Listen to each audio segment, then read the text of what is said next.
Saludos hermanos y bienvenidos a estas Catolicápsulas. Les habla su hermano, el diácono José Luis Rosa de la parroquia Nuestra Señora del Carmen en Carolina. Y estoy sumamente alegre, nuevamente nos encontramos por estos medios. En este tiempo en que estamos en distanciamiento social podemos llegar de una manera a través de estos medios digitales. Y más todavía porque seguimos celebrando el tiempo de Pascua. Estamos en ese tiempo del resucitado, nuestro Señor resucitó y eso también nos llena de alegría, de esperanza y de fe. Así que, ¿qué más razones para estar alegres el día de hoy? Como recordarán, la semana pasada estábamos hablando un poco sobre algunos aspectos generales de la Santa Misa. Les prometí la semana pasada que en la próxima Catolicápsula íbamos a continuar entonces profundizando un poco más en la misa. Y eso es lo que pretendo hacer el día de hoy. Y vamos a hablar un poco de lo que son algunos aspectos importantes de la celebración de la Santa Misa. Antes de ir directamente a la historia de la Santa Misa, es importante que entendamos algunos de los antecedentes. La Santa Misa proviene de Jesús. Y Jesús era judío y como judío celebraba lo que se conocía como la cena de Pascua, el banquete pascual. El libro del Éxodo, en el capítulo 12, nos cuenta un poco sobre ese mandato de Dios. Si recuerdan, las 7 plagas de Egipto, la última plaga les pidió el Señor que se comieran una cena, que tomaran un cordero, que lo cocinaran, que con la sangre de ese cordero untaran en las puertas de las casas, que comieran ese cordero con hierbas amargas, con panes ácimos, como un signo de la libertad que el Señor les iba a dar. Pues el pueblo judío continuaba a través de los años, después de haber sido liberados de Egipto, celebrando esa fiesta de la Pascua con esta cena. Y entonces fueron añadiendo a través del tiempo algunos detalles, como por ejemplo cantos de salmos, otros himnos dentro de la celebración de la cena. Añadieron, cuando se compartían unas copas de vino también. Así que dentro de ese aspecto de la cena pascual, que es el antecedente a todo lo que será luego entonces la celebración de la primera misa, pues tenemos que tener en claro en que para este pueblo judío esa celebración año tras año era volver a vivir esa liberación de Egipto que el Señor les había dado aquella primera vez. Aquel que participaba de ese banquete pascual volvía a ser liberado de aquella esclavitud. Y esa era la esperanza del pueblo de Israel. Jesús celebra esto. Y en su última cena, precisamente estaba celebrando con sus discípulos la cena de la Pascua. En esta cena de Pascua, Jesús tomó aquello que era la experiencia de los judíos y la llevó a un nivel mayor. Como dice, Jesús hace todo nuevo. Y entonces tomó esa cena donde había pan ácimo, donde había unas copas de vino, y entonces pronuncia esas palabras que recordaremos porque resuenan en nuestra mente y nuestro corazón, de tomen y coman todos de él porque este es mi cuerpo, tomen y coman todos de él porque esta es mi sangre. Y ese día se celebró la primera misa, ese día se instituye la Santa Misa. Esto lo podemos ver tanto en los evangelios, Mateo, Marcos y Lucas, que son los sinópticos, mayormente lo detallan un poquito más específico. San Juan es un poco más profundo en su análisis. Y también podemos verlo en la primera carta de San Pablo a los Corintios. San Pablo no estuvo presente en la última cena. Sin embargo, nos dice a cada uno de nosotros aquellas palabras que están en la primera de Corintios 11, 23 al 27. Yo he recibido del Señor lo que a mi vez les he transmitido. El Señor Jesús, la noche en que fue entregado, tomó pan y después de dar gracias lo partió diciendo: este es mi cuerpo que es entregado por ustedes. Hagan esto en memoria mía. De igual manera, tomando la copa, después de haber cenado, dijo: esta copa es la nueva alianza en mi sangre. Todas las veces que la beban, háganlo en memoria mía. Y como pueden ver, pues no tan solo ya los apóstoles vieron esa experiencia de la misa, sino que era transmitido y ellos lo seguían ejecutando, se seguían reuniendo cada uno para celebrar esa Santa Misa. Luego podemos ver también que la primera comunidad, aquellos primeros discípulos que se reunían en torno a los apóstoles, nos dice en Hechos 2:42 que participaban asiduamente en la enseñanza de los apóstoles, en la comunión, en la fracción del pan y a las oraciones. Y para que estemos claros, cuando hablamos de la fracción del pan, Estamos hablando de la Eucaristía. Ese fue el primer nombre que tuvo la misa, la fracción del pan. Participaban de la fracción del pan, participaban de la Eucaristía. Si continuamos pasando, ¿verdad?, de esas primeras comunidades que se reunían, según los apóstoles fueron desapareciendo, pues podemos decir, pues a lo mejor esto murió con los apóstoles, ya no se celebró más. Pero sin embargo, tenemos testigos de esa celebración en la misa, y tan antiguo como en el siglo II. Hay un santo, un mártir, muy conocido que se llama San Justino Mártir. Él escribió una apología al emperador Antonino Pío, alrededor del año 155 después de Cristo.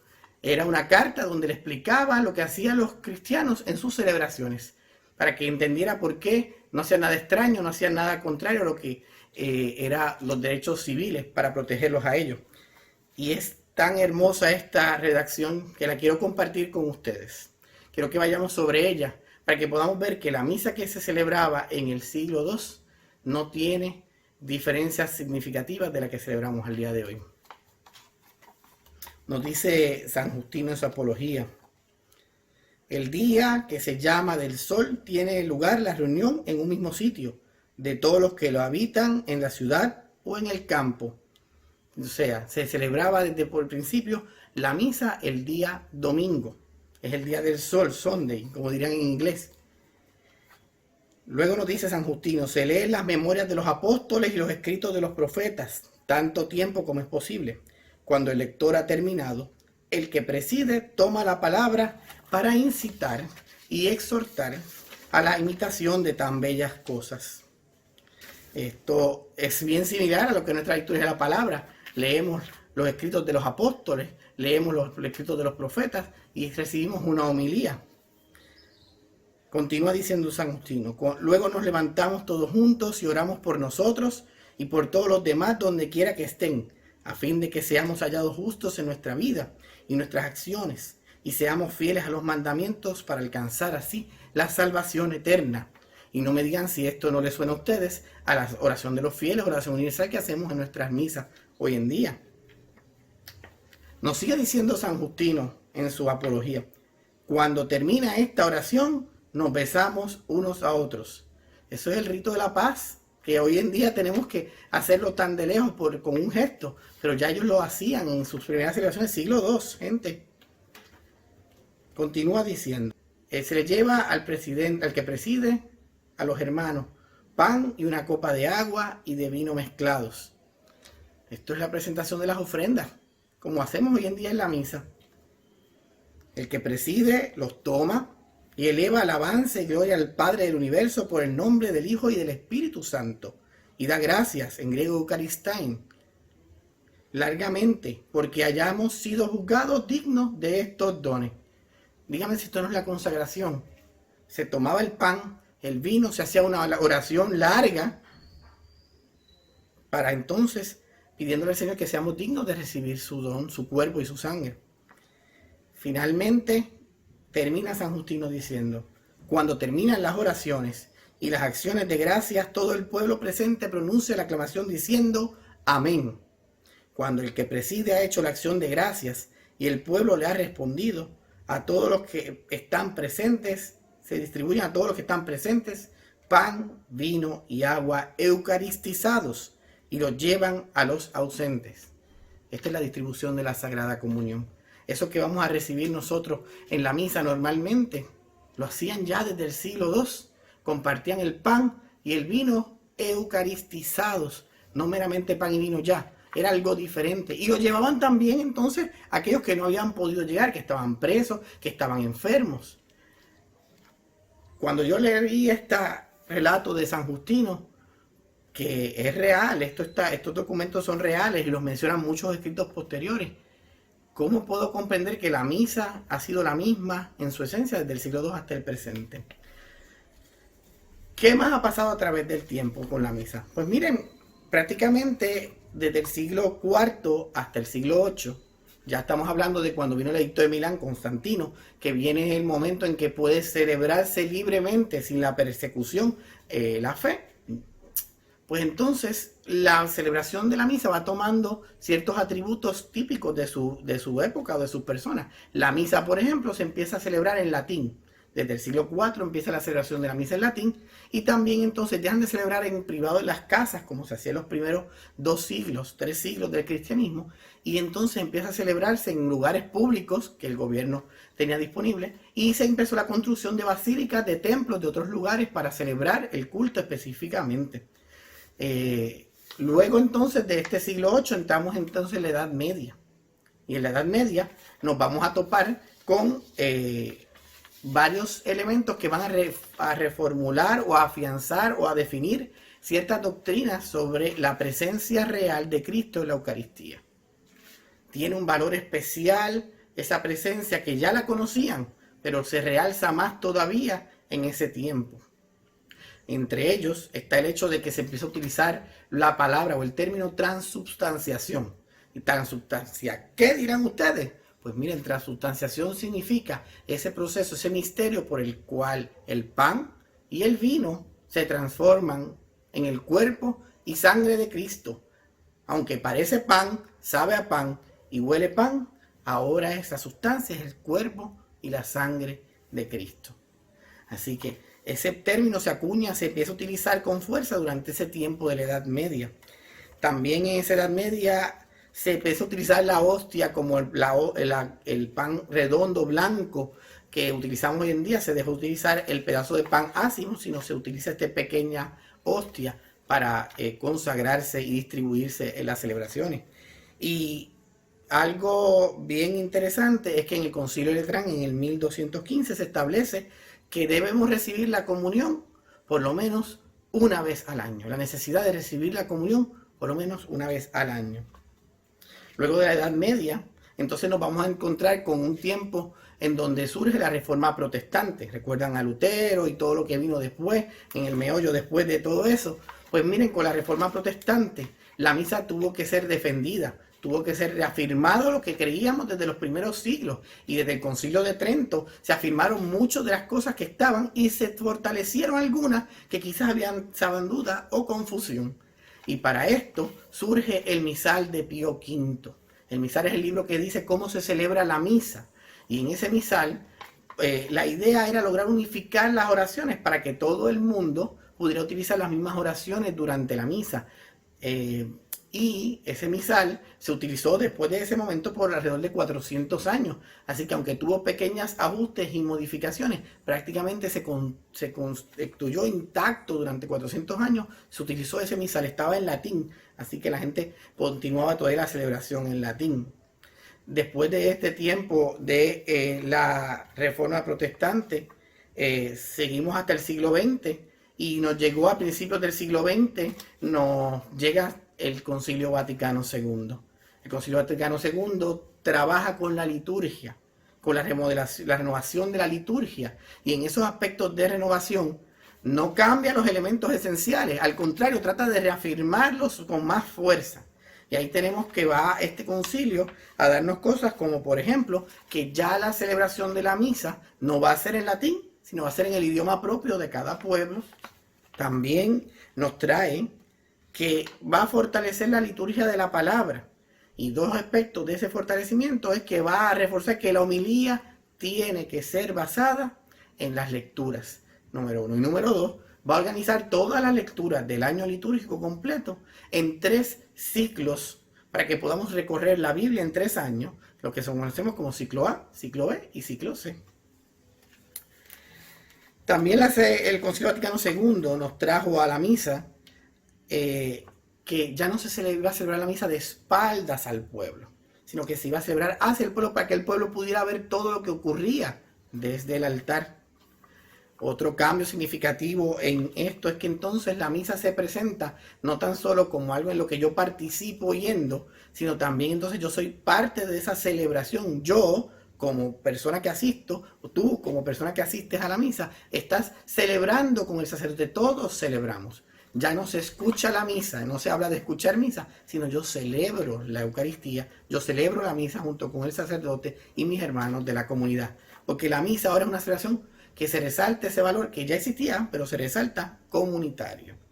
finalmente, como parte de resaltar ese valor comunitario y de que nosotros somos parte de esa celebración, pues se abrió un poco más la apertura a que los laicos, aquellos que no son sacerdotes, obispos y diáconos, pudieran participar en ciertos ministerios litúrgicos dentro de la misa. Por eso al día de hoy tenemos lectores laicos, tenemos monitores laicos, tenemos coros, cantantes laicos, tenemos salmistas laicos, tenemos ministros de extraordinaria comunión laicos, tenemos personas que llevan las ofrendas en la misa. Se les ha dado espacio a aquellos que son laicos que quizás están un poquito excluidos durante unos tiempos de la misa, de su participación, para que sean parte integral de la misma.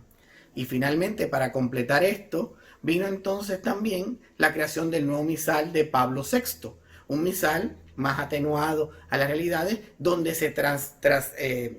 ese misal se va a traducir al lenguaje vernáculo, al lenguaje de cada uno de los pueblos que van a celebrar la Santa Misa. Y hasta el día de hoy es el misal que se sigue utilizando. Esto fue en 1969. Y hasta el día de hoy seguimos utilizando el misal de Pablo VI con unas leves variaciones, pequeñas. Más bien para temperar cambios que han habido en el derecho canónico y para promover más la participación de los fieles en la misa. Prácticamente la misa, si vemos los detalles que les he presentado, aquella estructura que hablaba San Justino Mártir, aquellas palabras que dijo Jesús, que repitió San Pablo, que repetían ellos, han quedado inalteradas hasta nuestros días. Se han hecho unos pequeños ajustes, más bien para atender unas necesidades del pueblo de Dios. Pero la esencia de la Santa Misa sigue siendo la misma.